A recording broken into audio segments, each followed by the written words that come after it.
હવે શરૂ થવા જઈ રહ્યો છે દેશનો સૌથી મોટો કેસ, આપકી અદાલત રજત શર્માની સાથે.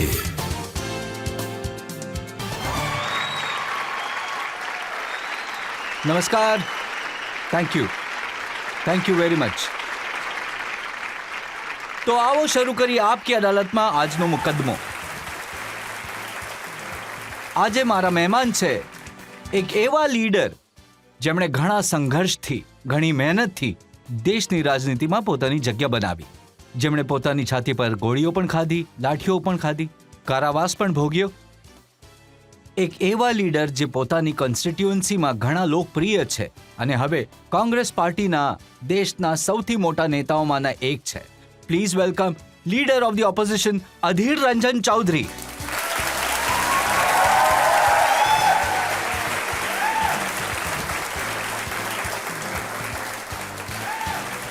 અને હવે હું આમંત્રિત કરીશ આપકી અદાલતમાં આજના જજને. જજ ઘણા ખાસ છે. હું એમને યુનિવર્સિટીના દિવસોથી જાણું છું. મારી સાથે ભણતા હતા. પછી અમે સાથે જર્નલિઝમ પણ શરૂ કર્યું. તેઓ ટાઈમ્સ ઓફ ઇન્ડિયામાં હતા, હિન્દુસ્તાન ટાઈમ્સમાં હતા અને આજકાલ ગાર્ડિયન ન્યૂઝ પેપરના મેનેજિંગ એડિટર છે. Please welcome Pankaj Vora.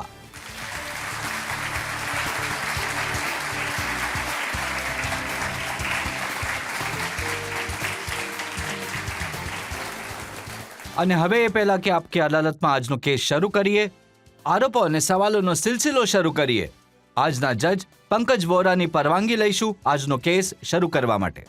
કાર્યવાહી શરૂ કરવામાં આવે. અને એ પહેલા કે પહેલો આરોપ લાગે તમારા પર, એક નજર નાખીએ અધીર રંજન ચૌધરીના પોલિટિકલ કરિયર પર. કોંગ્રેસના સિનિયર નેતા અધીર રંજન ચૌધરીને નવાબ ઓફ મુર્શિદાબાદના નામથી ઓળખવામાં આવે છે. અધીર રંજન ચૌધરી પશ્ચિમ બંગાળના મુર્શિદાબાદથી 5 વાર લોકસભાની ચૂંટણી જીતી ચૂક્યા છે. અધીર રંજન ચૌધરી લોકસભામાં લીડર ઓફ ઓપોઝિશન છે. જ્યારે લોકસભામાં ડોક્ટર મનમોહન સિંહની સરકાર હતી ત્યારે અધીર રંજન ચૌધરીને રેલવે મંત્રાલયમાં મિનિસ્ટર ઓફ સ્ટેટ બનાવવામાં આવ્યા હતા. લોકસભામાં આવતા પહેલા અધીર રંજન ચૌધરી પશ્ચિમ બંગાળ વિધાનસભાના મેમ્બર પણ રહ્યા છે. વિદ્યાર્થી જીવનમાં રાજનીતિ શરૂ કરનારા અધીર રંજન ચૌધરી ઘણા વર્ષો વામપંથી દળો સાથે રહ્યા છે. કોંગ્રેસ જોઈન કર્યા પછી અધીર રંજન ચૌધરી સામાન્ય કાર્યકર્તાથી પશ્ચિમ બંગાળમાં કોંગ્રેસના પ્રદેશ અધ્યક્ષ પદ સુધી પહોંચ્યા. અધીર રંજન ચૌધરી પોતાના બેબાક નિવેદનોને કારણે હંમેશા વિવાદોમાં ઘેરાયેલા રહે છે. આપકી અદાલતમાં અધીર રંજન ચૌધરી પોતાનો પક્ષ પોતે રાખશે. તો ચાલો હવે શરૂ કરીએ આજનો કેસ આપકી અદાલતમાં. પહેલો આરોપ અધીર રંજન ચૌધરી પર. આપકી અદાલતમાં કોંગ્રેસના સિનિયર લીડર અધીર રંજન ચૌધરી પર પહેલો આરોપ છે કે તેઓ હંમેશા બેચેન રહે છે. અધીર રંજનજી, આપના નામનો અર્થ હું જોઈ રહ્યો હતો. અધીર એટલે બેકરાર, અધીર એટલે અધીરવો, અધીર એટલે બેચેન. તો આ બેચેન તમે હમણાંથી જ થયા કે બાળપણથી જ આવા છો?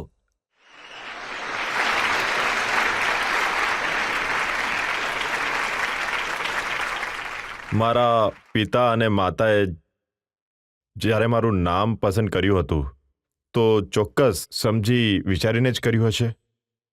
તો એટલા માટે હું તો વિચારું છું કે બરાબર જ વિચાર્યું હશે એમણે અને બરાબર નામ આપ્યું મને. હું તો ગર્વ અનુભવ કરું છું.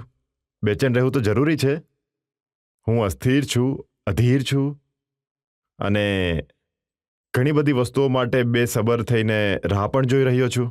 એ જ મારું. મુર્શિદાબાદમાં તમને રોબિન હુડ કહે છે. જુઓ, ક્યારેક કોઈ કહેતું તો હતું તો મને એ સારું લાગ્યું કે મને આવી રીતે કોઈ સંબોધિત કરતું હતું. હું એ બાબતે ખુશ પણ છું. એ સાચું છે કે તમારી શોલે સૌથી વધુ ગમતી ફિલ્મ છે અને ડઝનો વાર તમે એ જોઈ છે? મારા જેવડી ઉંમરના જે લોકો હોય છે ને હિન્દુસ્તાનમાં, મને લાગે છે બધાએ જ શોલે જેવી મૂવીને મારાથી વધારે વાર જોયું હશે. કદાચ મેં ડઝન તો નહીં પણ ઓછું જ જોયું હશે. કારણ કે આજે પણ શોલે જેવી મૂવી એટલી જ રસપ્રદ લાગે છે જેટલું રસપ્રદ એ શરૂઆતમાં હતું. તો મને আমারও પણ સારું ভালো લાગે છે આજે আজও પણ જો যদি તક সুযোগ મળે পাই તો তাহলে જોઈ લઉં অবশ্যই છું. দেখি એ પૂછ્યું કેમ કે મેં સાંભળ્યું કે તમારી જે કોન્સ્ટિટ્યુઅન્સી છે, તમારો જે વિસ્તાર છે, ત્યાં લોકો એમ જ કહે છે કે બેટા સુઈ જા, નહીં તો અધીર રંજન ચૌધરી આવી જશે. જો હા, તો ક્યારેક ક્યારેક એક એક્ઝરેશન બી હોય છે, એ ઠીક નથી. બની શકે છે તમને ક્યાંયથી જાણકારી મળી ગઈ હોય, પણ આવી રીતનું મારા વિશે ના વિચારાય તો સારું રહેશે.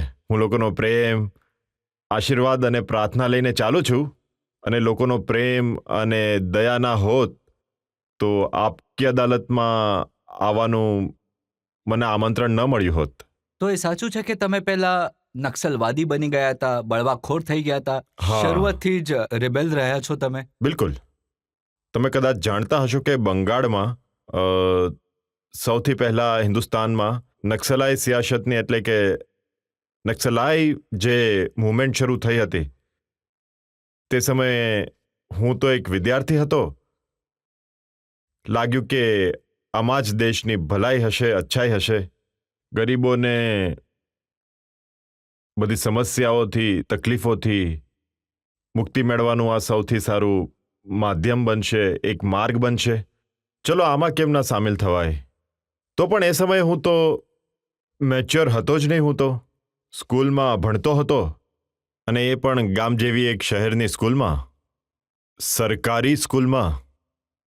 તો સ્વાભાવિક રીતે એટલા વિચારોમાં, સમજણમાં એટલી બધી પરિપક્વતા ન હતી મારી પાસે. ભાવુકતા હતી, જોશ હતો, અમુક વસ્તુઓ માટે રોષ પણ હતો. બધા મળીને જતા રહ્યા. તો આવો જોશ, એવો રોષ કે 14 વર્ષની ઉંમરમાં મર્ડર કરી દીધું અને જેલ જતા રહ્યા. નહીં, મર્ડર ક્યાંથી શું લાવ્યા છો તમે? મર્ડર મતલબ અમે લોકો આંદોલન કરતા ઘણું બધું કર્યું છે. જેમ કે ક્યારેક માની લો તમારા ઘરેથી બંદૂક પણ લૂંટી છે. એવું નથી. ક્યારેક કર્યું તો કંઈ હશે. જેલમાં પણ બંદી થઈને રહ્યો તો 6-7 વર્ષ, એ પણ સાચું છે.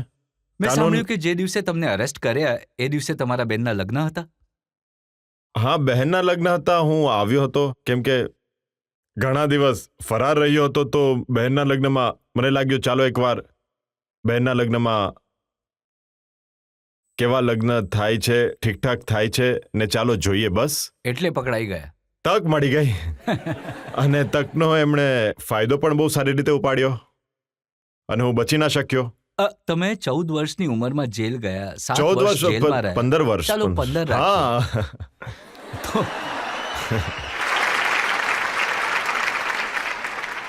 તો ભણવાનું તો કંઈ થયું નહીં. હોય? ભણવાને અલવિદા પહેલા જ કરી દીધું હતું. મતલબ હું તો ક્લાસ 9 સુધી ભણ્યો, ખરાબ નહીં લગાડતા, અને એ પણ સરકારી સ્કૂલમાં. વધારે ભણેલો નથી. વધારે કડક સવાલ પૂછશો તો હું એ જવાબ આપવા માટે બિલકુલ તૈયાર નથી. એટલું ભણતર મારી પાસે નથી. તો પણ જરૂર થોડું સમજવાની કોશિશ તો કરી છે. પણ એટલા બધા દિગ્ગજ કયા જેવા ધોરણ લોકો, સુધી? તમારા જેવા, આપણા જજ સાહેબ જેવા દિગ્ગજ તો હું નથી. ના, તમે દિગ્ગજ તો છો જ, કેમ કે મેં સાંભળ્યું છે કે છાતી પર તમારી ગોળીઓ. હા, એ તો છે. એ તો બિલકુલ છે. બિલકુલ છે. સંઘર્ષ કરવામાં તો હું ફૌજી જેવો છું જે સંઘર્ષ કરે છે સત્ય માટે, ન્યાય માટે. એમાં ગોળી ચાલી ગઈ, એમાં પણ મને કોઈ ફરક નથી પડતો. કંઈ વાંધો નહીં. તો ગોળીઓ ખાધી પણ અને ચલાવી પણ? નહીં, ચલાવી નથી, ખાધી. જરૂર પડી તો ચલાવી પણ. ડરાવવા માટે, ભડકાવવા માટે, બચાવવા માટે. પહેલા 7 વર્ષ જેલમાં રહ્યા. 1996માં ફરી તમારા પર ચાર્જ લાગ્યો કે તમે એક CPMના લીડરની હત્યા કરી દીધી. મર્ડર. આ બધું જુઓ, રાજકારણમાં જે થાય છે એ અલગ બાબત છે. રાજકારણમાં તો જેમ કે બંગાળની ખાસ જો વાત કરીએ, હિન્દુસ્તાનમાં બીજી જગ્યાઓ પણ પર આવું છે. આજકાલ રાજનીતિ કરવી મુશ્કેલ થઈ જાય છે, કેમ કે રાજનીતિમાં વિપક્ષો અને સત્તા પક્ષના લોકો માટે મોટો એક અપરાધ માનવામાં આવે છે. એટલે ક્યારેક અમારા વિરુદ્ધ બેબુનિયાદ તથ્યોના આધારે ખોટા કેસ લગાડાય છે. શું કરીએ? હમણાં પણ મારી વિરુદ્ધ કેસ છે, એવું નથી. એ આખું સમય list પણ છે મારી થતું પાસે હતું. તમારી એ વિરુદ્ધ સમય જે થતું cases હતું. થયા છે. હા આખું લિસ્ટ છે મારી પાસે હા જે જુઓ કેસીસ ને થયા હતા. અદાલતમાં આવ્યા છીએ. હું તો અસલી અદાલતમાં પેશ થઈ ચૂક્યો છું, હવે આ અદાલતમાં પણ આવી ગયો. એમાં શું ફરક પડે છે?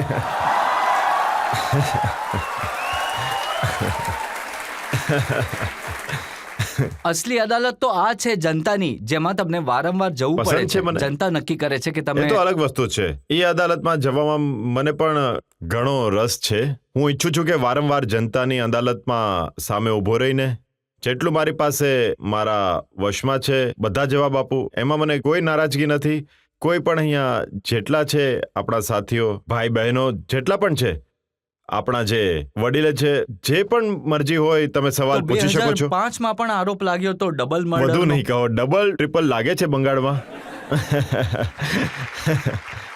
મર્ડરના કેસમાં વરસાદ છે એમાં કોઈ વાંધો નથી.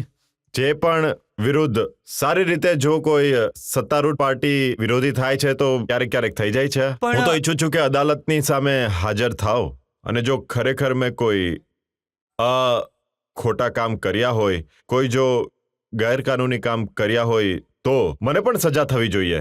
તો પછી શોલે તમને એટલે જ ગમતી હશે કે પેલા જય વીરુની જેમ જેલમાં આવવા જવાનું થતું રહે. જેલમાં ઘણી વાર ગયો છું, કેમ કે હું તો તમે જેમ નથી સમજતા, હું જેલને સમજુ છું કે એક યુનિવર્સિટી છે.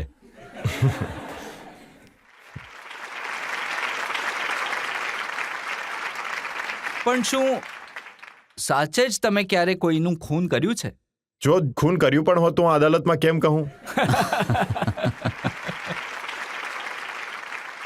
જો હું એ પ્રકારનો મૂર્ખ હોત તો મને તમે શું સદનમાં જોતા હોત અને અહીંયા પણ નહીં બોલાવત. હું મૂર્ખ તો નથી, આ માનીને તમે ચાલો.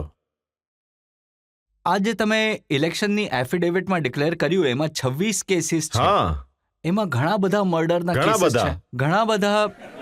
શું કરીએ શું? જો તમને લાગે છે કે મને મર્ડર કેસમાં, મારા વિરુદ્ધ મર્ડર કેસમાં, ફરજી કેસમાં મુકદ્દમો લગાવીને મને કમજોર કરવો છે તો કરી શકીએ, આજે પણ કરી શકીએ. આ માનીને જ અમે ચાલીએ છીએ જ્યાં રાજનીતિ કરીએ છીએ. આજની તારીખમાં ખોટું ના લગાડશો, અમારા સાથીઓ હિન્દુસ્તાનના રાજનીતિનો એક ભાગ બની ગયો છે. વિરોધ કરવો અપરાધ નથી, વિરોધ કરવો કોઈ મતલબ અન્યાય નથી કે એવું કંઈ નથી. વિરોધ કરવો ઉચિત છે. વિરોધ કરવો, એના કરવાથી જ લોકતંત્ર મજબૂત થશે, પ્રગતિ થશે અને સાથે સાથે વિરોધનો પણ જે પણ રહે સત્તામાં તેમણે આદર કરવો જોઈએ, માન આપવું જોઈએ. ઘણા બધા કેસીસ છે પબ્લિક સર્વન્ટને મારવાના. પબ્લિક સર્વન્ટને મારવાનું કેવી રીતના? તમે ક્યાંથી શોધીને લાવ્યા મને નથી હા ખબર. જુઓ, તમારા જ તમે જે સબમિટ કર્યું એમાં મને લાગે છે લખેલું છે. તમારા ઇન્વેસ્ટિગેશન ઓફિસરે કદાચ કોઈ ભૂલ કરી હશે. અમુક કેસીસ છે જેમાં બંદૂક છીનવવાની. હા, એ તો કહ્યું પહેલા સાંભળ્યું બધાએ, ઘણા પહેલા મેં તો કહી જ દીધું કે જે કર્યું છે એમાં કોઈ છુપાવવાની મને જરૂરત નથી, કેમ તો કે જે તમારા છે હિસાબથી કેટલા કેસીસ ચાલી રહ્યા છે તમારા પર? જોવું પડશે, વકીલ સાહેબને પૂછવું પડશે, જોવું પડશે. તો જો તમે તમારા જેવો મારો વકીલ હોત તો મારે કોઈ કહેવાની જરૂરત ના પડત. મને તો તમારા જેવો રજતજી જેવો વકીલ જોઈએ છે. મેં તો તમારું જે ઇલેક્શન એફિડેવિટ છે હા તે જોયું છે. હા, એમાં જો criminal છુપાવ્યું casesનું નથી મેં. list બિલકુલ છે. છે. હવે જો આ વર્ષે જોઈશો તો એમાં 90% કેસ તો ખતમ પણ થઈ ચૂક્યા છે. આ વખતે હું જો ચુનાવ લડ્યો તો આ વખતે એફિડેવિટ આપવું પડશે, તો ત્યારે જોઈશું કે 90% નથી પણ આમાં. આવા ઘણા બધા બનાવો છે, જેમ કે 2013માં ફેબ્રુઆરીનો બનાવ, સરકારી ગાડી પર ઊભા રહીને તમે પ્રોટેસ્ટ હા, કરવા કર્યો જ છે લાગ્યા એ તો તો. સપોર્ટર્સે ડીએમ ઓફિસમાં તોડફોડ કરી તો તમે તમારું શર્ટ ઉતારી લહેરાવા લાગ્યા, નહીં, સૌરવ ગાંગુલીની મેં જેમ. મેં કહ્યું હતું કે જો તોડફોડ ના કરો, આંદોલન કરો. અને એ સમયના તમે બયાન જોઈશો તો મેં કહ્યું હતું કે શાંત થઈ જાઓ તમે લોકો. I was trying hard to specify the agitated mobs. મેં એ જ કહ્યું હતું કે બધાને શાંત કરવા માટે મારે ગાડી ઉપર ચડીને લોકોને કહેવું પડ્યું કે તમે લોકો શાંત થઈ જાઓ. તો સામાન્ય લોકોના મુદ્દા પર આપણે લડવું જોઈએ. પછી એના માટે કલેક્ટર સાહેબને ઘરે, ડીજીઆઈ મંત્રી પ્રધાનમંત્રી બધાના ઘરે જો મારે જવું પડે, આંદોલન ચલાવવા માટે, આંદોલન કરવા પડે, હમણાં પણ હું જવા માટે બિલકુલ તૈયાર છું. એમાં મને કોઈ વાંધો, એમાં મને કોઈ એમાં પણ ચિંતા કરવાની જરૂર નથી. એમાં હું હમણાં પણ એ જ માનીને ચાલુ છું. જો જરૂરત પડે તો હમણાં પણ હજી પણ એ જ કરીશ જે હું પહેલા કરતો હતો. એ સારી વાત છે કે તમે એડમિટ કર્યું કે એ તો તમે કરતા રહેશો, હે ને? બિલકુલ કરતો અને રહીશ. હંમેશા બેચેન જ બનેલા રહેશો, હા, બિલકુલ ઉતાવળા પણ રહીશ. બની રહેશો. હા, બિલકુલ રહીશ. એટલા માટે બેચેન થઈશ ત્યારે જોઈશું જ્યારે મને અહેસાસ થશે કે ક્યારેક ને ક્યાંક કોઈ અન્યાય થાય છે. ભલે વિરોધ માટે મારે કેમ જેલના સળિયાની પાછળ જવું પડે, કેમ નહીં માર ખાવો પડે, કેમને ફરીવાર ગોળી ખાવી પડે, મને એમાં બિલકુલ ફરક નહીં આવે, જરા પણ ફરક નહીં આવે.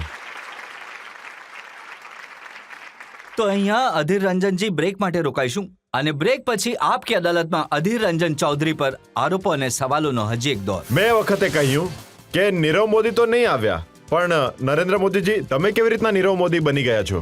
તમે કેમ ચૂપ રહો છો? બોલો. આમાં કોઈ મારી ભૂલ હોય તો હું ફાંસીના ફંદા પર ચડવા માટે હમણાં જ તૈયાર છું. Welcome back. આપકી અદાલતમાં કેસ ચલાવી રહ્યા છીએ, સવાલો પૂછી રહ્યા છીએ leader of the opposition Adhir Ranjan ચૌધરીને.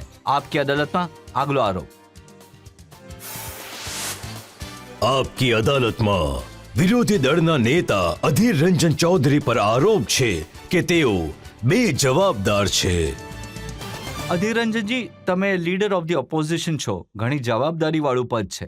એ પદ છે જેના પર એક જમાનામાં પ્રણબ મુખર્જી બેસતા હતા. હવે લોકો કહે છે કે જેટલી જવાબદારી સાથે દાદા બોલતા હતા એટલી જ લાપરવાહીથી આ દાદા બોલે છે. ઠીક આપ છે. કંઈ પણ બોલો છો, કોઈ નહીં. એ તો ઠીક છે, પણ કંઈ પણનો મતલબ શું એ પણ મારું જાણવું જરૂરી જેમ છે. કે હમણાં કહો, થોડા એક દિવસો પછી એક પહેલા કહો. હું કંઈ બિલકુલ તમે એટલું બધું કહ્યું છે કે હું કહેતો જ જઈશ. એકદમ આરામથી કહો. આરામથી પૂછો. તમે નો કોન્ફિડન્સ મોશન દરમિયાન જ્યારે તમને બોલવાની તક મળી તો તમે પ્રધાનમંત્રીને નીરવ મોદી સાથે કમ્પેર કર્યા. નીરવનો મતલબ સાયલેન્સ, શાંત. સાયલેન્સ. મેં આપણા દેશના પ્રધાનમંત્રીની સામે એમને ખોટું લગાડવા માટે, એમનું અપમાન કરવા માટે કોઈ શબ્દોનો પ્રયોગ નથી કર્યો. મેં કહ્યું હતું, બિલકુલ કહ્યું હતું, જ્યારે મણિપુર સળગી રહ્યું હતું, હું પોતે ગયો હતો મણિપુરમાં.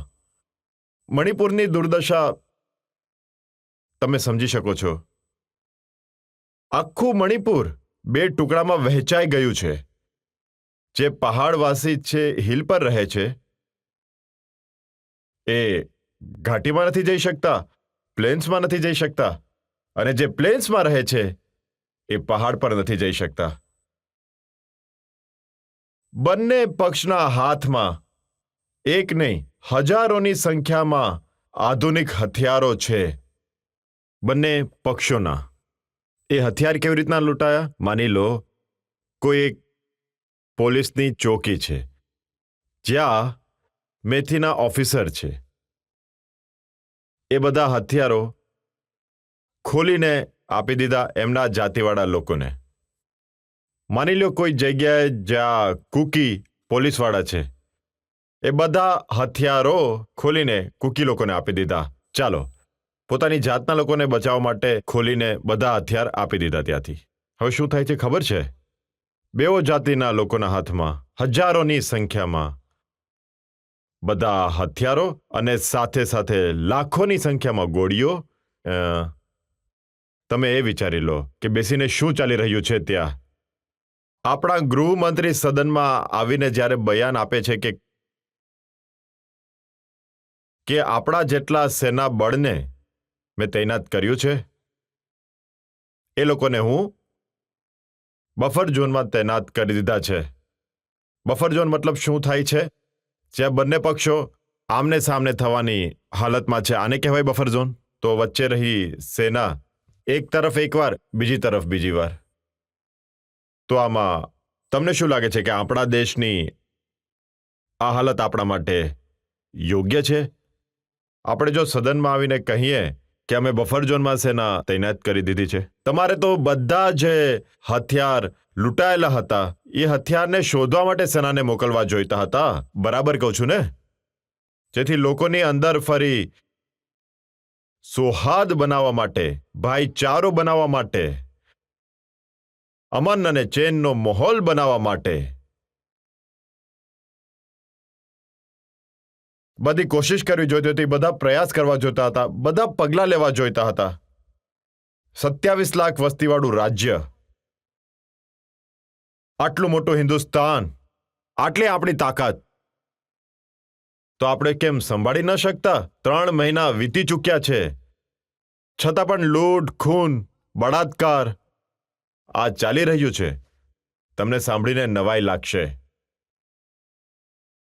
કે માની લો મોર્ચ્યુરીમાં જ્યાં મોત થાય છે, જ્યાં મૃતકોને રાખવામાં આવે છે, ત્યાંથી પણ મૃતકોની ઓળખ અને એની સાથે સાથે એમને લઈને કોઈને દફનાવવા, કોઈને સ્મશાને, કોઈને સમાધિ આપી એ પણ નથી કરી શકતા. કેમ? હું પૂછું છું, કેમ? કેમ આપણે ચૂપ બેસીને રહીશું? કેમ આપણે વાત નહીં કરીએ? જો મણિપુરનો મુદ્દો, મેનલેન્ડ ઇન્ડિયાનો, માની લો ખાસ કરીને દિલ્હી કહો, યુપી કહો, હરિયાણા કહો, રાજસ્થાન કહો, મેનલેન્ડ ઇન્ડિયામાં આની વધારે અસર હોત તો સરકાર ચૂપ ના બેસત. તો સરકારને ચૂપ્પી જોઈને, એમને ચૂપ થયેલા જોઈને, અધિરંજનજી, તમે જે કંઈ પણ કહ્યું ઘણી જવાબદારી સાથે કહ્યું, સારી વાતો કરી, પણ સંસદમાં તમે આ બધું નથી બોલ્યા. ત્યાં તો શું? તમે નીરવ મોદી કહી રહ્યા એટલા હતા. માટે કહ્યું. તમે હા. સાંભળો તો ખરા. હું બેચેન છું. તમે કહ્યું હતું ને અધીર છું. બિલકુલ બેચેન છું. અને આતુરતાથી રાહ જોઈ રહ્યો હતો કે દેશનો સૌથી મોટો માણસ પ્રધાનમંત્રી આવે સદનમાં અને સદન શરૂ થતાં જ એમની વાત રાખે, મણિપુર પર ચર્ચા શરૂ કરે. છોડો, જે દિવસે ચર્ચા શરૂ પણ થઈ, મેં કહ્યું કે પ્રધાનમંત્રીજી, જુઓ, સદનમાં આવવા માટે તમારા વિરુદ્ધ અમને અવિશ્વાસ પ્રસ્તાવ લાવવો પડ્યો. મેં કહ્યું, જે કહ્યું બિલકુલ કહ્યું, ઓન રેકોર્ડ પર કહ્યું. જુઓ, ક્યારેક આપણા શાસ્ત્રમાં કહ્યું છે કે મહાભારતની જંગ થઈ હતી અને એના પહેલા દ્રૌપદીનું વસ્ત્રહરણ થયું હતું, કારણ કે રાજા આંધળો હતો, ધૃતરાષ્ટ્ર રાજા, જેમને કહેતા હતા કે આંધળા રાજા, અને દ્રૌપદીનું વસ્ત્રહરણ થયું હતું એ સમયે. આજે પણ આપણા ઘરની દ્રૌપદીઓનું વસ્ત્રહરણ થઈ રહ્યું છે. તો ફરક શું છે? હસ્તિનાપુરમાં અને મણિપુરમાં ફરક શું રહ્યો છે? ત્યાં પણ રાજા આંધળા હતા, કદાચ અહીંયાના પણ રાજા આંધળા છે. તો શું ખોટું છે એ કહો. નંબર 1, ઓન રેકોર્ડ પર જોઈ લેશો તમે, બધું બધા જોઈ લેજો. ત્યારે તો અમિત શાહે કહ્યું કે પ્રધાનમંત્રીનું આવું અપમાન એ સહન નથી એક કરી મિનિટ, એક શકતા. મિનિટ, એક મિનિટ, હું બોલી દઉં, કેમ કે બધા ભણેલા ગણેલા લોકો છે અહીંયા. ગૂગલ ખોલો, યુટ્યુબ ખોલો, જોઈ લો. બીજી વાત મેં તમને કહી કે ઘણા વર્ષો વીતી ચૂક્યા છે. નીરવ મોદી આપણા દેશથી બેંકોથી લૂંટીને, ખજાનો લૂંટીને 15,000 કરોડથી વધારે પૈસા લૂંટીને જતો રહ્યો બહારના દેશોમાં. તમારી આટલી બધી તાકાતવાર સરકાર રોકી નહીં શકી, એમની હિરાસતમાં લઈ ન શક્યા. એ મસ્કા મારે છે બધા બહારવાળા દેશોના સમુદ્રના કિનાર પર. હું તો જાણું છું કે નીરવ મોદી ભાગી ગયા છે, પણ મને લાગે છે કે તેમે પણ આજે પણ આપણા દેશમાં કોઈ નીરવ મોદી છે. કેમ કે આજે વાત બોલવા માટે મને બધાએ રોક્યો હતો. હું કહેવા જઈ રહ્યો હતો કે નરેન્દ્રનો મતલબ શું થાય છે? નરેન્દ્રનો મતલબ છે king of the human kind, મનુષ્યનો રાજા. તો મનુષ્યના જે રાજા હોય છે, પ્રજાનો હાલ જ્યારે આવો થાય છે તો રાજા કેમ ચૂપ રહે છે? આ બોલવાની હું કોશિશ કરી રહ્યો છું, હવે બોલવા નથી દીધો. તો મેં એ સમયે કહ્યું, પણ નરેન્દ્ર મોદીજી, તમે કેવી રીતના નીરવ મોદી બની ગયા છો? તમે કેમ ચૂપ રહો છો? બોલો. આમાં કોઈ મારી ભૂલ હોય તો હું ફાંસીના ફંદા પર ચડવા માટે હમણાં જ તૈયાર છું. તમે ખોલીને જોઈ લો. આ બધું રેકોર્ડ પર છે. હું બધાની સામે પાછો મોટા દાવાની સાથે અને સાચા દિલથી કહેવા માંગુ છું કે આપણા દેશના પ્રધાનમંત્રી ભલે કેમના એ આપણા વિપક્ષ દળથી ચૂંટણી જીત્યા હોય, પણ જ્યારે પ્રધાનમંત્રી બની જાય તો કોના હોય છે? દેશના. તો જો, દેશના એક પ્રધાનમંત્રીએ મિનિટ. કહ્યું કે જ્યારે તમને બોલવાની તક મળી તો તમે ગોળનો છાણા કરી હા. દીધા. પ્રધાનમંત્રીની આ વાત પર મેં જરૂર સંજ્ઞા લીધી હતી. મેં તો પહેલા જ કહી દીધું કે હું વધારે ભણેલો લખેલો નથી. ગોળથી છાણ બનાવી શકું છું, પણ પ્રધાનમંત્રીને ગોળ પર છાણ પર આટલી નફરત ક્યાંથી થઈ ગઈ ખબર નહીં. છાણ તો ગાયથી થાય છે. ગાયની રાજનીતિ, ગાય ગંગા ગીતાની રાજનીતિ કરે છે આ લોકો. તો ગાય પણ હવે નાપસંદ થઈ રહી છે કે છાણથી શું નફરત થવા લાગી એમને? હું બીજી વાત એ કહેવા માંગુ છું, સાચા હૃદયથી કહેવા માંગુ છું કે જુઓ, અમેરિકામાં એક કહેવત છે, before election one may be democrat or republican, but after election everybody is American. ચૂંટણીના પહેલા કોઈ પણ પાર્ટી રહી શકે છે, ચૂંટણી પછી બધા દેશની સરકાર બની જાય છે, કોઈ પાર્ટી નહીં.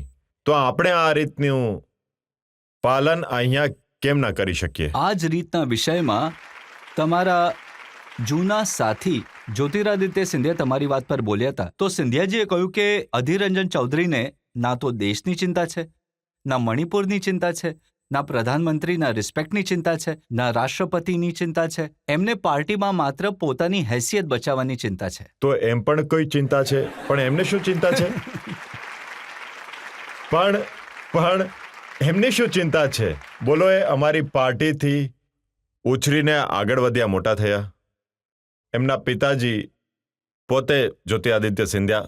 હું તો એમને બહુ જ સંબંધ મારી સાથે ઘણો સારો છે, મધુર સંબંધ છે, એવું કંઈ નથી.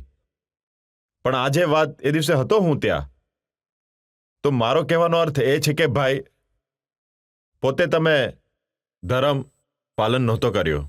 કોંગ્રેસની બદોલત તમે મંત્રી બન્યા, નેતા બન્યા હતા. આજે હું જ્યાં બેઠેલો છું ત્યાં એમણે બેઠેલા હોવું જોઈતું હતું. હું તો એમને માનીને જ ચાલતો હતો. સારું ઇંગ્લિશ જાણે છે. ના ના, એમણે કહ્યું કે તમે લોકોએ મને મોકલ્યો ત્યાં સારું આગળ. ઇંગ્લિશ જાણે છે, સારું હિન્દી જાણે છે, સારું કરી શકતા હતા. પણ એમણે શું કર્યું?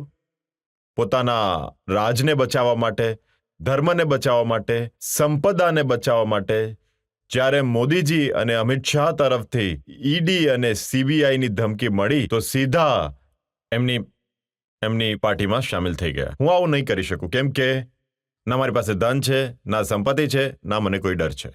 મહારાજે તમને એક સવાલ પૂછ્યો તો મહારાજે કહ્યું કે તમે કહી રહ્યા છો કે મોદીજી નીરવ છે, ચૂપ છે, શાંત છે. બિલકુલ.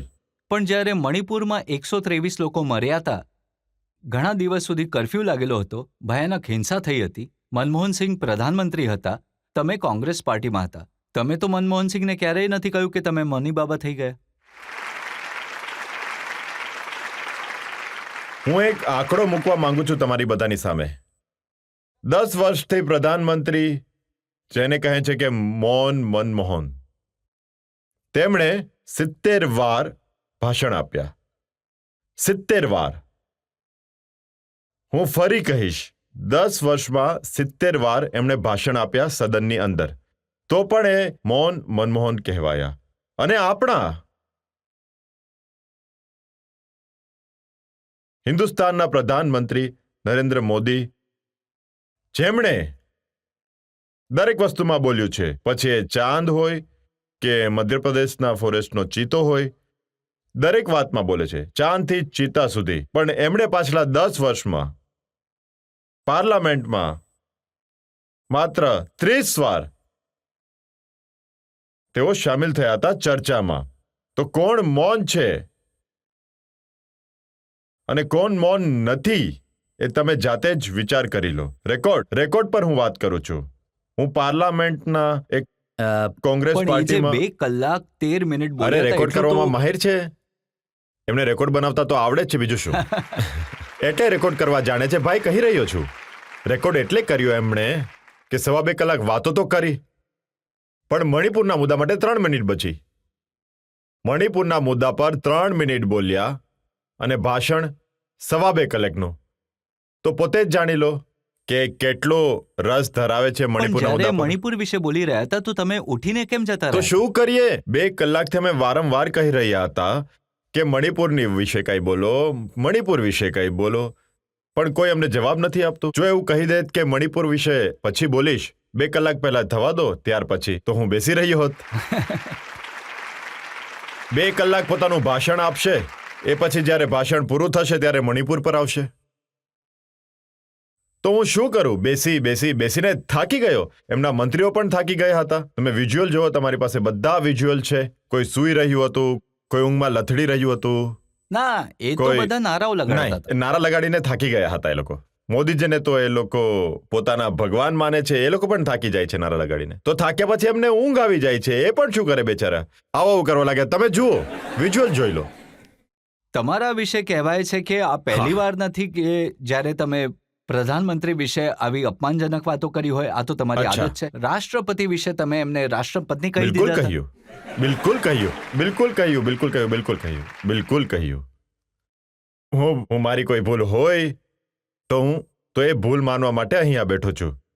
કેમ કે ભૂલ માનવાથી મેં સાંભળ્યું છે કે સજા ઓછી થાય છે. પણ મારી વાત સાંભળી લો. તો નીરવ મોદીનો નિર્ણય થઈ ચૂક્યો છે. આખા સદનમાં નીરવ બોલવાના કારણે સત્તારૂઢ પાર્ટીના એક મોટા કુસ્તીબાજ. જુઓ, એટલા ભોળા નથી જેટલા તમે બની રહ્યા છો. મારી વાત પૂરી નથી થવા તમે દેતા. સાંભળો. તમે જુઓ, જો માત્ર નીરવ મોદી તમે એમને કહ્યું હોત તો વાત અલગ હતી. તમે શું કહ્યું તું? મને લાગ્યું કે નીરવ મોદી દેશના હજારો કરોડ લૂંટીને ભાગી ગયા અને કેરેબિયનમાં મજા કરી રહ્યા છે. પણ જોયા પછી લાગ્યું કે નરેન્દ્ર મોદી નીરવ મોદી થઈ ગયા. આનું શું અર્થ? આનો મતલબ એ મણિપુરના ઉપર ચર્ચા ચાલી રહી હતી. માનીને ચાલો. ના, આ તો ચર્ચા મણિપુરના વિષય પર થઈ રહી હતી. એટલે મેં કહ્યું કે નીરવ થઈ ગયા અહીંયા. નહીં, આપણે જ્યારે આ બધા બેકગ્રાઉન્ડમાં જોઈએ છે ને તો લાગે છે ગડબડ. લાગે તો બહુ ઘણું બધું છે. પણ આ તો તમારે જોવું પડશે ને કે હું કયા સંદર્ભમાં બોલી રહ્યો છું. અચાનક કેમ બોલ્યો આવું? એક મિનિટ. સદનમાં શું થાય છે? જો મર્યાદા હોત એ લોકોને તો અમને પૂછી શકે કે તમે કેમ આ વાત કહી રહ્યા છો. જવાબ આપો આરામથી. હું તો જવાબ આપવા માટે વારંવાર અવાજ કર્યો હતો કે મને બોલવાની તો તક આપો. જો બોલવાની તક આપશો તો તમારા જેવા બધા લોકો સામે જે રીતે મેં સ્પષ્ટીકરણ કર્યું કે કરી રહ્યો છું એવું સ્પષ્ટીકરણ કરી દે. પણ બોલવાની જો તક ન મળે તો શું કરવું? કુસ્તી કરીને આવી રહ્યા છે, દોડીને આવી રહ્યા છે મારી તરફ યુ મારવા માટે. યુપીનો એક મોટો કુસ્તીબાજ. તો પણ હું ડર્યો નહીં, હું તો ઊભો રહ્યો હતો. એ સમયે પણ મેં કહ્યું હતું કે ભાઈ સાંભળી તો લો, શું બોલું છું એ તો સાંભળો તે લો પહેલા. નરેન્દ્રનો મુદ્દો શું હોય છે અને નીરવ કેમ બોલ્યો છું હું તમારી સામે એક પડકાર મૂકું છું. સત્તારૂઢ પાર્ટીના જેટલા પણ દિગ્ગજ ત્યાં બેસ્યા હતા, અહીંયા હું એકલો બેસીશ અને બધા ત્યાં બેસો. જો કોઈ ભૂલ સાબિત થઈ જાય, હું મારી પોલિટિકલ લાઈફથી વિદાય લઈ લઈશ. બધાની સામે વચન આપું છું, પડકાર ફેંકું છું હું. બહુ સારી વાત કરી છે તમે, ઘણી સારી વાત કરી. તો ચાલો, નીરવ મોદીની વાત થઈ ગઈ પૂરી. પણ આ રાષ્ટ્રપતિની કેમ કહ્યું તું? તમે કહ્યું તું કે હું રાષ્ટ્રપતિ પાસે જઈને માફી માંગીશ. હું બંગાળનો રહેવાસી છું. દિલ્હી જ્યારે આવું છું તો હું હિન્દી ભાષા એમાં વાત કરવાની કોશિશ કરું છું. પણ હું બંગાળી છું. બંગાળી અમે લોકો શું મહિલા પુરુષને આવી રીતના જોઈએ છે. મહિલા હોય તો પત્ની, પુરુષ હોય તો પતિ, આવી રીતના જોઈએ છીએ. સાચે આવી રીતના જોઈએ છે. રાષ્ટ્રપતિ એક ન્યુટ્રલ જેન્ડર હોય છે. ના, હવે તમે એમ કહો કે તમે માફી માંગી કે નહીં. અમારા બચ્ચા પણ જાણે છે હું કહેવા માંગુ છું. નહીં, એમને બધી ખબર છે. નહીં ખબર એમને બધું. હું પૂછું છું, તમે પાછું કેવું તો કહ્યું તું કે તમે રાષ્ટ્રપતિ શ્રીમતી દ્રૌપદી મુર્મુ પાસે જશો અને તેમની પાસે ક્ષમા યાચના કરશો. તે કર્યું તું? ચિઠ્ઠી લીખીને? એમ નહીં, ચિઠ્ઠી લખીને. એ પણ તમારી પાસે નથી. રજત જગતના માલિક હોય છે તો પણ નથી. ચિઠ્ઠી લખીને એમ નહીં, ચિઠ્ઠી લખીને સહી કરીને એના પર બધા મીડિયાવાળોને આપીને મેં માફી માંગી લીધી છે. ખબર છે ને? આજે નહીં, ઘણા દિવસો પહેલા. પણ છતાં પણ તમને પકડીને રાખવું છે. ચલો, આજ આપણા દેશની સૌથી મોટી સમસ્યા છે. તમને ખબર? પ્રધાનમંત્રી, આપણા દેશના લોકોની વાત તો થઈ ગઈ. યુરોપિયન પાર્લામેન્ટના લોકો જમ્મુ કાશ્મીર ગયા હતા, એમના માટે તમે કહ્યું કે આ ભાડાના ટટ્ટુ છે. હા, બિલકુલ બિલકુલ બિલકુલ. એક મિનિટ. એટલા માટે કહ્યું હતું કે જ્યાં આપણા ભારત દેશના લોકો નથી જઈ શકતા, જમ્મુ કાશ્મીરના વિશે તમારે લોકોને હજી થોડી વધારે જાણકારી લેવી જોઈએ. જ્યાં આપણા દેશની નેતા કહો, સામાન્ય જનતા કહો, કોઈને પણ જવાની પરવાનગી આપવામાં નથી આવતી. આર્ટિકલ 370 ખારિજ કર્યા પછી તો એ સમયે કેમ ચૂનેલા થોડા ઘણા યુરોપિયન પાર્લામેન્ટના નુમાઇંદા લઈને ત્યાં ગયા હતા, જેમને ક્યાંય ફરવા નહોતા દેવામાં આવ્યા, જેમને કોઈને મળવાની પરવાનગી આપવામાં નહોતી આવી, બધા ઇન્ટરનેટ બંધ હતા. એ સમયે થોડા ખાસ પસંદીના લોકોને લઈને, ઘણા ખાસ લોકોને લઈને હોટલમાં રાખીને હજારોની સંખ્યામાં આપણી આર્મીને તૈનાત કરીને તમે જે છબી, જે પિક્ચર બતાવવા માંગતા હતા એ ખોટી હતી. એટલે મેં કહ્યું કે આ ભાડાના ટટ્ટુ છે. બિલકુલ કહ્યું. એટલે કહ્યું કે હું હિન્દી શીખી રહ્યો છું ને, હિન્દી શીખી રહ્યો છું એટલે કહ્યું. સારી હિન્દી શીખો ને, આ ટટ્ટુ શીખવું છે તમને?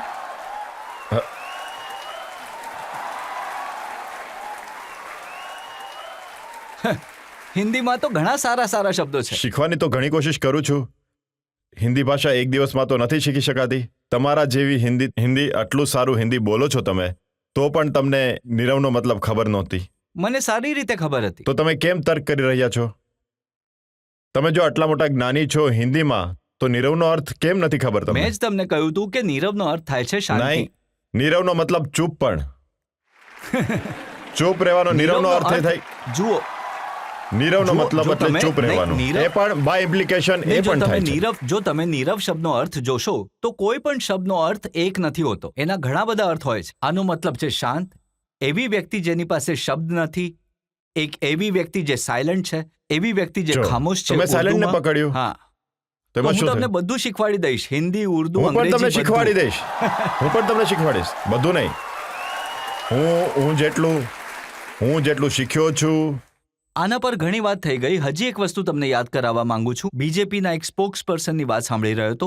તેઓ એવું કહી રહ્યા હતા, તેમણે વિડીયો ચલાવીને દેખાડ્યો. એમણે કહ્યું કે આ એમની આદત છે કોઈને કોઈ વિષય પર આવું કહેવાની. મણિપુર પર બોલતી વખતે તમે કહ્યું આ ગ્લોબલ ઇશ્યુ બની ગયો છે. હા, બિલકુલ. ગ્લોબલ ઇશ્યુ જો ન બનત તો યુરોપિયન પાર્લામેન્ટમાં મણિપુરના મુદ્દાને લઈને કેમ પ્રસ્તાવ પાસ થાત? બોલો. ન્યૂયોર્ક ટાઈમ્સ ઓફ અમેરિકામાં ફાસ્ટ પેજમાં કેમ મણિપુરનો મુદ્દો ઉઠે છે? બોલો. જ્યારે આપણા દેશના પ્રધાનમંત્રી યુરોપ ગયા હતા, ફ્રાન્સમાં એક મોટું ઇનામ લેવા માટે, એમનું સન્માન થયું હતું, ઘણું મોટું ઇનામ હતું. એ જ સમયે જ્યારે પ્રધાનમંત્રી પોતે યુરોપમાં બિરાજમાન, એ જ સમયે યુરોપિયન પાર્લામેન્ટમાં પ્રસ્તાવ પાસ થયો હતો. તો આ ગ્લોબલ ઇશ્યુ નથી તો કયો ઇશ્યુ છે? તમે કહો. યુનાઇટેડ નેશન્સમાં આ મુદ્દો ચર્ચાય છે. બોલો. યુનાઇટેડ નેશન શું કોઈ પાર્ટીનું છે? આખી દુનિયાના એક સંગઠનનું નામ છે યુનાઇટેડ નેશન્સ. હવે બોલો, ત્યાં પણ આ મુદ્દા પર ચર્ચા થઈ. તો હું શું કહું? આ જાતિનો દંગો છે. આ જાતિ દંગો એક એથનિક કોન્ફિગરેશન. આને નહીં શીખવાડી શકાય. આ દેશ માટે હાનિકારક છે. મણિપુરના સંદર્ભમાં તમારા સૂચનો શું છે? મારું સૂચન એ છે કે ઓલ પાર્ટી ડેલિગેશન, ભલે કોંગ્રેસ હોય, બીજેપી હોય, ડીએમકે હોય, જે પાર્ટી છે હિન્દુસ્તાનમાં, બધી પાર્ટીનું ડેલિગેશન પ્રધાનમંત્રીની આગેવાનીમાં ચાલો આપણે પીસ રેલી કરીએ મણિપુરમાં. આપણે કહીએ મણિપુરવાસીઓને તમારે ડરવાની કોઈ જરૂરત નથી. આખું હિન્દુસ્તાન તમારા માટે ઊભું છે. જો અમે બીજેપી, જો અમે કોંગ્રેસ એવી રીતના મળી ચૂક્યા છીએ મણિપુરના મુદ્દાને, મણિપુરની સમસ્યાનું સમાધાન કાઢવા માટે, મણિપુરની સમસ્યાને પતાવવા માટે આ કરવું જોઈએ ને. આ સારું સૂચન છે તમારું. બિલકુલ સુધાર. આ અહીંયા નહીં, સદનની અંદર આપ્યું છે, લિખિત રૂપમાં આપ્યું છે. વાત નથી સાંભળતા તો શું કરીએ? આ બહુમતની બાહુબલી ચાલે છે તો શું કરીએ? બહુમતની બાહુબલીમાં શું કરવું કહો? તમને પણ તો સર એક મિનિટ, વોકઆઉટ કરી ગયા. એક મિનિટ. બધા દોષો અમારા હોય છે. તમને એ ખબર છે? સદનની અંદર અમારી પાર્ટીના નેતાઓને, ભલે જવાહરલાલ નહેરુ હોય, ભલે ઇન્દિરાજી હોય, ભલે રાજીવજી હોય, કઈ રીતે ગાળો બોલવામાં આવે છે ક્યારેય જોયું છે તમે લોકોએ? ક્યારેક કોશિશ કરી છે જાણવાની? હું તમને કહી દઉં, મારા બાજુમાં બેસે છે સોનિયા ગાંધીજી. દરેક વાતમાં ઇટલી ઇટલી ઇટલી કહેતા રહે છે. કેમ? ઇટલીમાં જન્મો લેવો શું અપરાધ છે કે? તમે એક તરફ કહો છો વાસુદેવ કુટુંબકમ, આખી દુનિયા આપણા પરિવારજનો છે. તમે કહો છો અમારી ગીતાનો શ્લોક છે વસુદેવ કુટુંબકમ. તો આ જો તમે માનો છો તો સોનિયા ગાંધીજી માટે કેમ ઇટાલી ઇટાલી ઇટાલી કહો છો? આપણે ત્યાં બહેનજીને બહેનો કહે છે. જ્યારે સાસરે જતી રહે છે તો તમારો પરિચય શું થાય છે? જે ઘરમાં જાય છે તમારો જે હસબન્ડ હોય છે એમનો પરિચય તમારો પરિચય બને છે. આ આપણી પરંપરા છે. આ માને છે આ લોકો? રોજ સોનિયા ગાંધીજીની વિરુદ્ધ ગાળમ ગાડી ચાલે છે. મેં જણાવી દીધું તમને લોકોને. એક ઇન્દિરાજી, રાજીવજી, આપણે શું આ નકારી શકીએ છીએ કે આ લોકોએ દેશને માટે કુરબાની નથી આપી? ઇન્દિરાજીની કુરબાની શહીદ થવું પડ્યું, રાજીવજીને પણ શહીદ થવું પડ્યું. એક પરિવારમાં 3 પ્રાઇમ મિનિસ્ટર, જવાહરલાલ નહેરુ, ઇન્દિરા ગાંધી, રાજીવ ગાંધી. એ પરિવારમાં જો સોનિયા ગાંધી 2004ની સાલમાં માત્ર હા કરી દેત તો પ્રધાનમંત્રી બની ગયા હોત. રાહુલ ગાંધીજી જો હા કરી દેત પ્રધાનમંત્રી બની જાત. નહોતું લીધું. ડોક્ટર મનમોહન સિંહને આપ્યું હતું. સૌને આ ઇતિહાસ કહીએ છીએ. ઇતિહાસ સાક્ષી છે. એ પરિવારનું એક સભ્ય રાહુલ ગાંધી સદસ્યતા રદ કરતા 1 મહિનામાં ઘરથી ધક્કો મારીને કાઢી મૂકવામાં આવ્યા. અને આ દિલ્હીમાં તમે જઈને જુઓ, દિલ્હીમાં એવા સેંકડો બંગલાઓ છે જ્યાં બીજેપીના પાર્ટીના નેતાઓ હજી પણ રહે છે, જેમની કોઈ સદસ્યતા નથી. રાહુલ ગાંધીજીને માટે 1 મહિનો પણ નથી બક્ષવામાં આવ્યો. હું તમને પૂછવા માંગુ છું, આ રીતિની પ્રતિશોધી રાજનીતિ આપણા દેશ માટે સારી છે કે ખરાબ? તમે કહો. આ પ્રતિશોધી રાજનીતિ ચાલે છે. ભાઈ તમે પણ તો નારા લગાડો છો, મોદી તેરી કબ્ર ખુદેગી. તરત એના પછી મેં માફી માંગી લીધી હતી. જે દિવસે કહ્યું એ દિવસે તરત. પણ તમે પોલીસ મોકલવામાં મોડું ન કર્યું. એ પોલીસ આસામથી આવી ગઈ. દિલ્હી એરપોર્ટ પર આ કહેવાય ગયું ભૂલમાં પકડવા માટે આસામથી પોલીસ આવી ગઈ. પણ એ જ બોલ્યો એ જ દિવસે મેં માફી માંગી લીધી. બીજું શું જોઈએ? ચલો, જનતામાંથી જે લોકો સવાલ પૂછવા માંગે છે. સર, પ્રિયંકા ગાંધીજીને શું લાગે છે તમને કે પૂરી રીતે રાજનીતિમાં ઉતરી જવું જોઈએ? કેમ કે તે ક્યારે દેખાય છે, ક્યારે નહીં, નથી ઉતરી ગઈ દેખાતી. છે. ઉતરી ગઈ છે ઓલરેડી. કારણ કે તમે જુઓ, હિમાચલ પ્રદેશમાં જે ચૂંટણી થઈ હતી થોડા મહિના પહેલા, પ્રિયંકાજી તોફાની જેમ ઉતર્યા હતા. ત્યાં ખાસી મહેનત કરી, જીત પણ મેળવી. અને તમારા જેવા ઘણા બધા લોકો એમ ઈચ્છી રહ્યા છે કે પ્રિયંકાજી હજી વધારેમાં વધારે રાજનીતિમાં સામેલ થાય અને રાજનીતિમાં પોતાનું કદ બનાવી રાખે એવું ઈચ્છે છે. હું જરૂર તમારી જે મનની જે ઈચ્છા છે એ હું એને એ ઈચ્છાને કહીશ. પ્રિયંકાજીને જરૂર કહીશ. વધુ એક બ્રેક માટે રોકાઈશું અને બ્રેક પછી આપકી અદાલતમાં આરોપો અને સવાલોનો વધુ એક દોર. ચલો, હું તમને મમતા બેનર્જી પર તમે જે કંઈ કહ્યું એના વિશે કંઈ નહીં કહું. તમે તો બોલી જ દીધું, હવે શું બોલશો? મતલબ રાહુલ ગાંધીજીને વિદેશમાં ચાલવા માટે ટેલિપ્રોમ્પ્ટર જેવી કોઈ સહારાની જરૂરત નથી. Welcome back. આપકી અદાલતમાં આજે આપણા મહેમાન છે કોંગ્રેસ પાર્ટીના સિનિયર લીડર અધીર રંજન ચૌધરી. આપકી અદાલતમાં આગલો આરોપ. આપકી અદાલતમાં કોંગ્રેસના સિનિયર લીડર અધીર રંજન ચૌધરી પર આરોપ છે કે તેઓ પોતાની પાર્ટી માટે મુસીબત બની ગયા છે. અધીર રંજનજી, તમે આટલા સિનિયર નેતા છો, કોંગ્રેસ પાર્ટીએ તમને જવાબદારીઓ આપી છે. ઘણી જ મુશ્કેલીથી સોનિયાજીએ, રાહુલજીએ મળીને 26 પાર્ટીનું અલાયન્સ બનાવ્યું છે. જે દિવસે અલાયન્સની પહેલી મીટિંગ થઈ રહી હતી પટનામાં, તમે કહ્યું કે તૃણમૂલ કોંગ્રેસ ચોરોની પાર્ટી છે. અભિષેક બેનર્જી ઇન્વેસ્ટિગેશનથી ભાગી રહ્યા છે. એમણે અપરાધ કર્યા છે, એ ચોર છે. મમતા બેનર્જી ચોર છે. એક તો એ તમારી પાર્ટીમાં સામેલ થઈ રહી છે અલાયન્સમાં, અને તમે એમને ચોર કહો છો. મેં એ દિવસે સ્પષ્ટ રૂપથી કહ્યું હતું કે પટનાનો મુદ્દો અલગ છે, કલકત્તાનો મુદ્દો અલગ છે. કેમ કે એ વખતે અમારી ચૂંટણી ચાલુ હતી અને ચૂંટણીમાં ઘણી હિંસા પણ થઈ રહી હતી. શું કરીએ? અમારી પાર્ટીને બંગાળમાં બચાવવી અમારી ફરજ બને છે. પણ તમે મમતા બેનર્જીને કહો છો, મમતા બેનર્જી મોદીની દલાલ છે. જુઓ તે વિપક્ષને નબળો પાડવા માટે મોદીની દલાલી કરી રહી છે. જુઓ, હું એક વાત તમને કહેવા માંગુ છું. આ સમયે એમ તો હું એક પાર્ટીનો નેતા પણ છું અને આ જાતીય સ્તર પર આ સમજોતાનો માહોલ બનવા જઈ રહ્યો છે, જેનું નામ છે ઇન્ડિયા. અને ઇન્ડિયાની આ સુરત જોતા મોદીજી પણ થોડા ગભરાયેલા છે. તો અમે ઈચ્છીએ છીએ કે મોદીજીનો ગભરાટ થોડો હજી વધે. તો એટલા માટે મને લાગે છે કે આ બાબતે મારે વધારે દખલઅંદાજી કરવી અશક્ય થોડા હશે. દિવસ પહેલા તમે કહી રહ્યા હતા કે પશ્ચિમ બંગાળમાં જ્યારે પંચાયતની ચૂંટણીઓ થઈ તો હિંસાનો માહોલ હતો, બોમ્બ ફૂટ્યા, તમારા કાર્યકર્તાઓને મારવામાં આવ્યા, હા. મોતને ઘાટ ઉતારી દેવામાં બિલકુલ. આવ્યા, ઘર સળગાવવામાં બિલકુલ. આવ્યા. હવે એ બધું ઠીક થઈ ગયું? નહીં, કંઈ ઠીક નથી થયું. ત્યાં જે કરવાનું હોય છે અમે લોકલ કરીએ છીએ. એનો મતલબ એવો નથી કે બધું ઠીક થઈ ગયું. પણ હું તમને કહેવા માંગુ છું કે જુઓ, આ તળાવ અને નદીમાં ફરક તો છે, એ તમારે સમજવું જોઈએ. એ મારા માટે એક તળાવ છે, દેશ અમારે માટે એક દરિયો છે. તળાવ કરતાં દરિયાને વધારે મહત્વ આપવું જોઈએ. એટલે જે કહી દીધું મેં કહી દીધું. હું એમ નથી કહેતો કે તમે ખોટું બોલી રહ્યા છો. હું કોઈ ચૂપ રહેવાનું પસંદ જરાય નથી કરતો.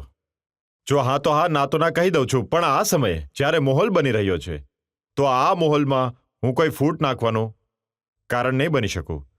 તમે કાશ્મીર પૂછો, તમે દેશ પૂછો, માત્ર તમે તમારા એક convenience મિનિટ. તો નહીં પૂછી નહીં, શકાય ને? ઇકોનોમી પૂછો, બેરોજગારી પૂછો. કેમ નથી પૂછતા? બાળકોનું ભવિષ્ય શું હશે? બેરોજગારીની સ્થિતિ શું છે? બજારમાં આગ લાગી ગઈ છે, દરેક સામાનમાં આ આગ જેટલા લાગી તમે ગઈ છે. સવાલ કરી રહ્યા છો ને એ જ્યારે સરકારના લોકો આવે છે એમને પૂછવામાં આવે અમને છે. પણ પૂછો. કેમ નહીં? હા. હું પણ તો એક નુમાઇંદો છું. હું તો તમને અમારા ગામના લોકો શું કહે છે એ પણ પૂછવું જોઈએ. સરકારને કેમ? શું વિપક્ષને ના પૂછી શકાય કે તમે પણ કહો કે શું ખોટું બોલી રહ્યા છે? તમને કોન્ફિડન્સ હોય તો તમે સવાલ પૂછો છો. જ્યાં તમને લાગે છે કે અમને ફાયદો મળશે એ સવાલ પૂછો છો.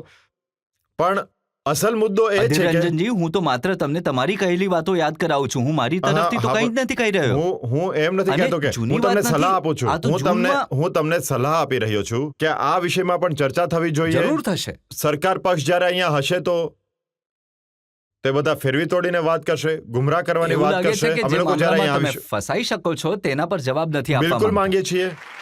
કોઈ ચિંતા નથી, કોઈ ચિંતા નથી. હું તો મેં એવું નથી કહ્યું કે હું જવાબ નહીં આપું. હું તો જવાબ આપી ચૂક્યો જો છું. તમે એક તરફ કહો છો કે પશ્ચિમ બંગાળમાં જંગલનું રાજ છે, ખૂનની રાજનીતિ છે, બદમાશી છે, રાક્ષસ છે, અને તમે કહો છો કે નહીં, હમણાં તો હું કંઈ નહીં બોલું. બોલો ને. ચણા અને દાડમના દાણામાં ફરક હોય છે. બુલોક અને હિલોકમાં ફરક હોય છે. હવે પાઇનેપલને શું કહે છે હિન્દીમાં? અનાનસ અને બનારસમાં ફરક હોય છે. એ માનીને ચાલો. ચલો હવે હું તમને મમતા બેનર્જી પર તમે જે કંઈ કહ્યું એના વિશે કાંઈ નહીં કહું. હવે તમે કહી તો દીધું, હવે શું બોલશો? પણ મમતા બેનર્જી સાથે તમારો ઝઘડો ઘણો જૂનો છે. ઝઘડો નથી. હા. બંને પાર્ટીમાં એકબીજા સાથે મતભેદ હોય જ છે. હવે નથી. એ નહોતા ઈચ્છતા કે તમે વધારે કોંગ્રેસમાં રહો. નહીં, તમને કહું છું ને. ચાલો હું તમને તમારું વધુ એક વિધાન યાદ કરાવું જેથી બિલકુલ. તમારી પાર્ટીના લોકો હેરાન થઈ ગયા. બિલકુલ કરાવો. તમે પાર્લામેન્ટમાં કહ્યું કે રાહુલ ગાંધીને પપ્પુ કહે છે. મેં આ નથી કહ્યું.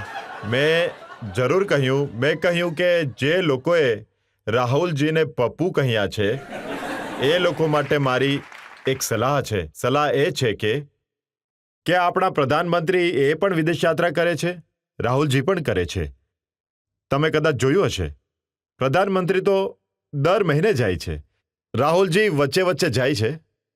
ફરક એ છે કે પ્રધાનમંત્રીજી જ્યારે વિદેશ જઈને ભાષણ આપે છે તો એમને ટેલિપ્રોમ્પ્ટરની જરૂરત હોય છે, જેમાં જોઈ શકાય છે. તમારું ભાષણ લખેલું હોય છે, બીજાને ખબર નહીં પડે.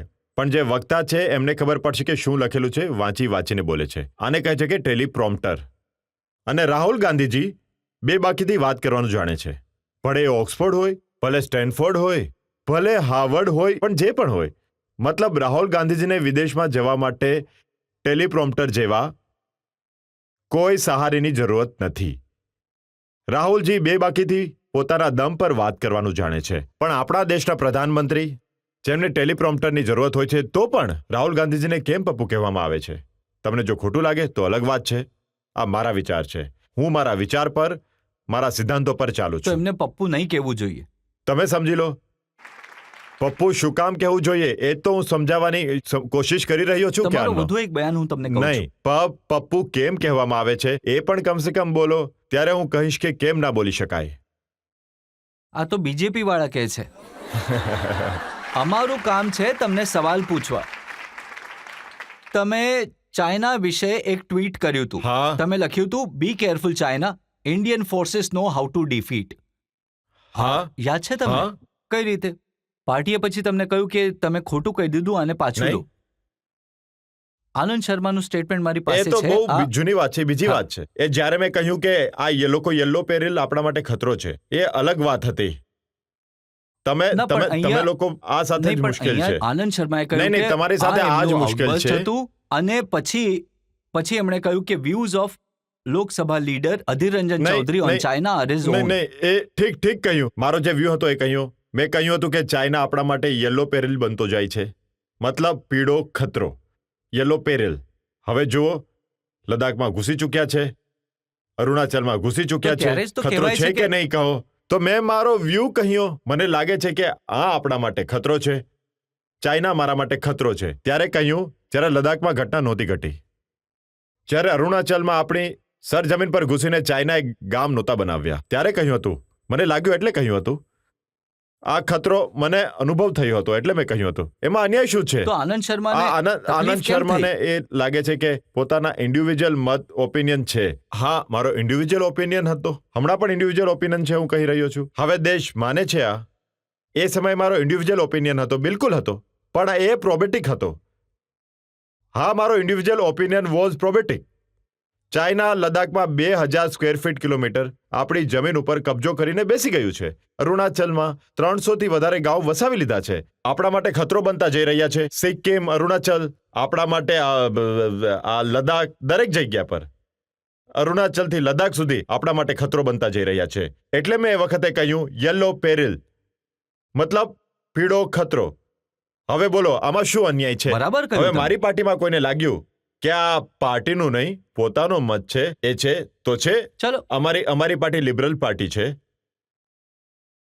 અહીંયા અમને બોલવાનો અધિકાર છે. તમને બહુ જ વધારે ગુસ્સો આવે છે, આપણા એંગ્રી મેન અમિતાભ બચ્ચનની જેમ. તો તમે તમારા ગુસ્સાને કાબૂમાં કઈ રીતે લાવો છો? પાણી પી લઉં છું. તો મને લાગે છે પાણી પીવા માટે વધુ હા, એક બ્રેક બિલકુલ લઈ બિલકુલ. લઈએ આપો, હું પહેલા જ પી લઉં છું. અને બ્રેક પછી આપ કે અદાલતમાં આ- આરોપો અને સવાલોનો હજી એક દોર. રાહુલ ગાંધીજી ઘણા સારા માણસ છે, ઘણા ઈમાનદાર માણસ છે, ઘણા જ્ઞાની માણસ છે.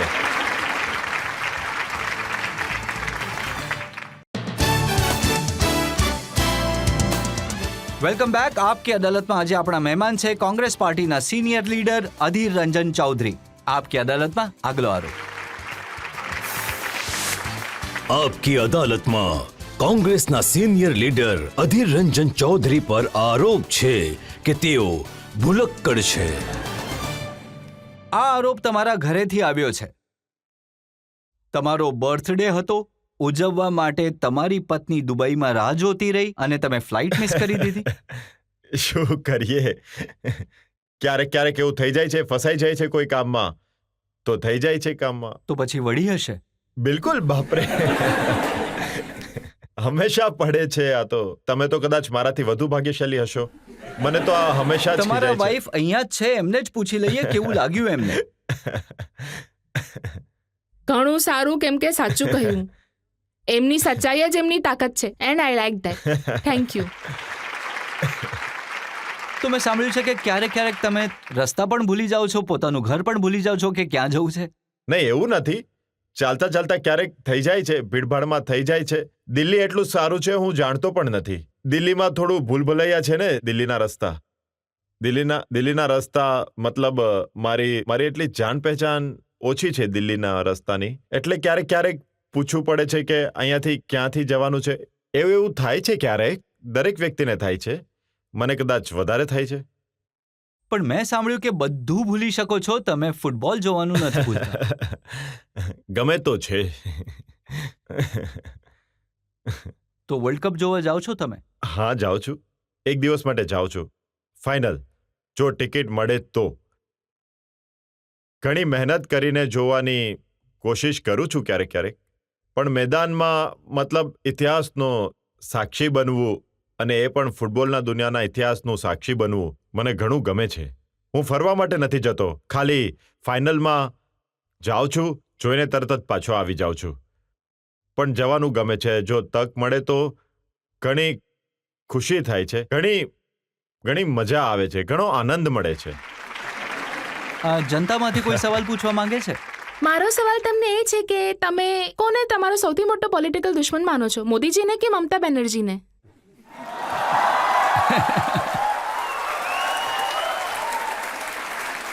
બહેનજી, હું કોઈને દુશ્મન નથી માનતો, કેમ કે રાજનીતિમાં કોઈનું દુશ્મન નથી હોતું. અમારા માટે કોઈ એનિમી નથી હોતા, એડવર્સરી હોય છે.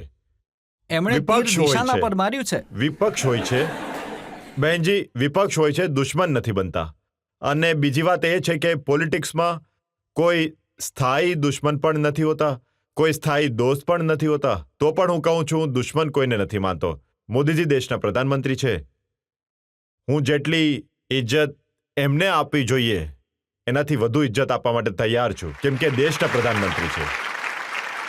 મમતા બેનર્જી અમારા રાજ્યના મુખ્યમંત્રી છે, એમના માટે પણ એ જ છે. પણ હું પાછો કહી રહ્યો છું, સામાન્ય લોકો માટે જોતા જ્યાં મને લાગે કે વિરોધ કરવો જોઈએ, હું નીતિગત રીતે વિરોધ કરું છું. અમારો આઈડિયોલોજીકલ પોલિટિકલ પાર્ટ છે, પર્સનલ ફાઇટ નથી. તો મારા માટે કોઈ દુશ્મન નથી, વિપક્ષ જરૂર છે. શું એવો દિવસ ક્યારેક આવશે કે અધીર રંજન ચૌધરી અને મમતા બેનર્જી બંને મિત્ર બની ગયા? ગભરાવાની જરૂરત નથી. ત્યારે આવશે? એ વાત કહું છું કે politics is the art of the possibility. કંઈ પણ થઈ શકે છે. થોડા દિવસ પહેલા લાલુજીએ રાહુલજીને લગ્નની સલાહ આપી અને એ માનવામાં આવે છે કે તમને ઘણા માને છે, તો ક્યારેય તમે કહ્યું નથી? ના, આ મારી કહેવાની હિંમત નથી થતી. લાલુજીની સાથે, આખા ગાંધી પરિવારની સાથે સારી રીતનો સંબંધ છે, કંઈ પણ કહી શકે છે. મારાથી નહીં થાય. પણ લગ્ન જ્યારે કરશે ત્યારે ચોક્કસ જમવા જઈશ.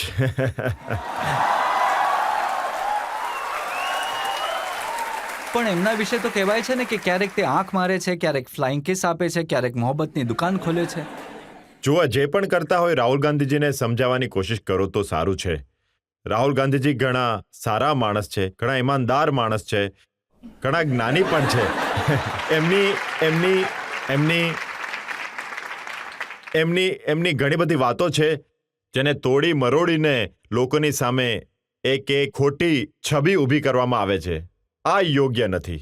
કારણ કે રાહુલ ગાંધીજીને થોડું સમજવું જોઈએ. રાહુલ ગાંધીજીને સામાન્ય લોકો એટલે જે આલોચના વધારે કરે છે એ થોડું એમની સામે જઈને વાત કરે તો તમે પોતે કન્વિન્સ થઈ જશો, એ હું કહી શકું છું. પણ લોકો કહે છે કેમ ને કે કે કોઈ કેસ વગેરે ક્યાં કર્યું છે એમણે? હું હતો એ સમયે રાજસ્થાન જઈ રહ્યા હતા, સદનમાં બોલીને રાજસ્થાન જઈ રહ્યા હતા. ઘણું જરૂરી કામ હતું એમનું, કોઈ સભાને સંબોધિત કરવાની હતી, સમય ઓછો હતો, એટલે કહ્યું કે બધા સારી રીતે રહો, હું જાઉં છું. એ તો મોહબ્બતની નિશાની છે. આને ખરાબ રીતે કેમ જુઓ છો?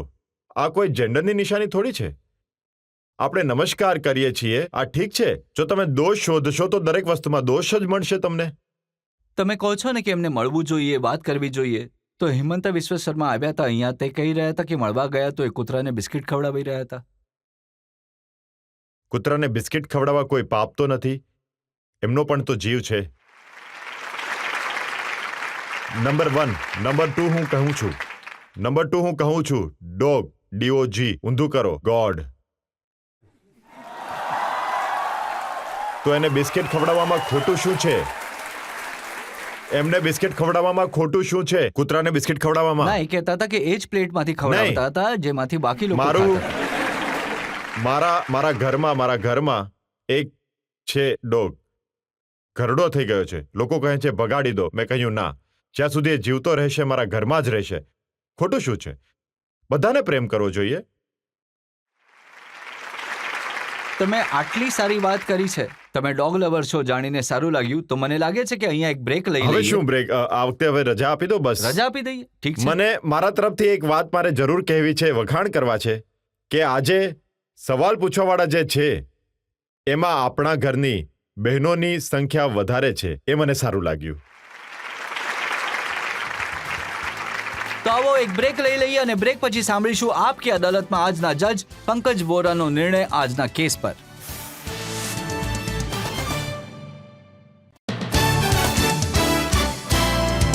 Welcome back. આપ કી અદાલતમાં આજે આપણે કેસ ચલાવ્યો કોંગ્રેસ પાર્ટીના સિનિયર લીડર અધીર રંજન ચૌધરી પર. આપણે એમને પૂછ્યું એમની જૂની જિંદગી વિશે, એમની રાજનીતિ વિશે, મમતા બેનર્જી વિશે, રાહુલ ગાંધી વિશે, નરેન્દ્ર મોદી વિશે. એમણે દરેક સવાલનો સ્પષ્ટતાથી ખુલીને જવાબ આપ્યો. હવે સમય છે આપકી અદાલતમાં આજના જજ પંકજ વોરાના નિર્ણયનો.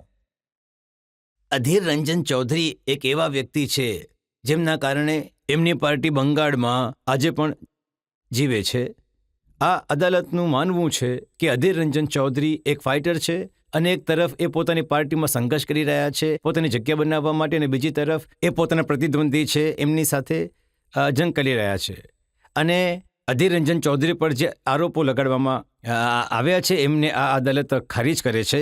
એમને એક સલાહ આપે છે કે એ જે બંગાળીમાં બોલે પાર્લામેન્ટમાં એમની જે મિસઅન્ડરસ્ટેન્ડિંગ થાય છે જ્યારે બોલે છે એ ઓછી થઈ જશે. અને આ અદાલત એમને એમ માને છે કે એમનો પણ જે નિર્ણય જે છે કે ફ્યુચરનો એમના ભવિષ્યનો તે માત્ર જનતા કરી શકે છે અને એમણે જનતાની વચ્ચે જ રહેવું જોઈએ. વાહ! આ આશા સાથે, વિશ્વાસ સાથે કે અધીર રંજન ચૌધરી આ જ રીતે મુર્શિદાબાદના લોકોની સેવા કરતા રહેશે, દેશમાં લોકપ્રિયતા મેળવતા રહેશે, પાર્લામેન્ટમાં પોતાની જવાબદારીઓ નિભાવતા રહેશે. આજનો કેસ અહીં જ સમાપ્ત કરીએ છીએ. આવતા અઠવાડિયે તમારી સાથે મુલાકાત થશે એક નવા વ્યક્તિત્વ સાથે. ત્યાં સુધી નમસ્કાર.